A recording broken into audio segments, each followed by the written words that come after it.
Hello friends, आपका स्वागत है हमारे यूट्यूब चैनल पर।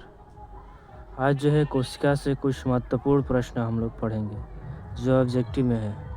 आज हम लोग ऑब्जेक्टिव का जो है सॉल्व करेंगे। ठीक, तो चलिए पहला प्रश्न है, कह रहा है जीवों की संरचनात्मक एवं क्रियात्मक इकाई क्या है। ठीक, यानी जीवों की संरचनात्मक एवं क्रियात्मक इकाई क्या है, तो वो है कोशिका। क्या है? कोशिका।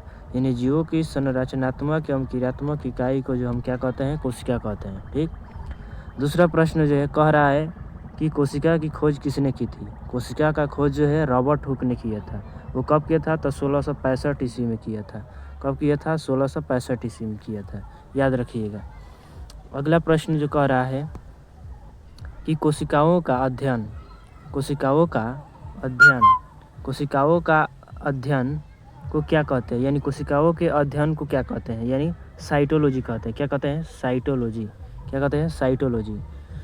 ठीक, कोशिका का नियंत्रण केंद्र किसे कहा जाता है, यानी 4 नंबर का प्रश्न कर रहा है कि कोशिका का नियंत्रण केंद्र किसे कहा जाता है, तो नाभिक को कहा जाता है। किसको कहा जाता है? नाभिक को कहा जाता है। किसको कहा जाता है? नाभिक को। अगला प्रश्न कर रहा है 5 नंबर कि कोशिका का पावर हाउस किसे कहा जाता है। तो कोशिका का पावर हाउस जो है वो माइटोकॉन्ड्रिया को कहा जाता है। किसको कहा जाता है? माइटोकॉन्ड्रिया का। ठीक, 6ठा नंबर क्वेश्चन कह रहा है कि प्रोटीन संश्लेषण किस कोशिकांग में होता है। तो प्रोटीन संश्लेषण जो होता है वो राइबोसोम में होता है। किस में होता है? राइबोसोम में। किस में होता है? राइबोसोम में होता है।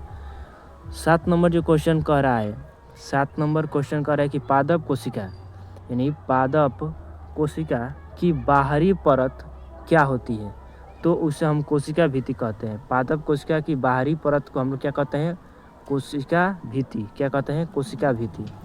इसी तरह 8 नंबर क्वेश्चन कह रहा है कोशिका का आत्महत्या थैली किसे कहा जाता है। तो लाइसोसोम को कहा जाता है। किसको कहा जाता है? लाइसोसोम को कहा जाता है।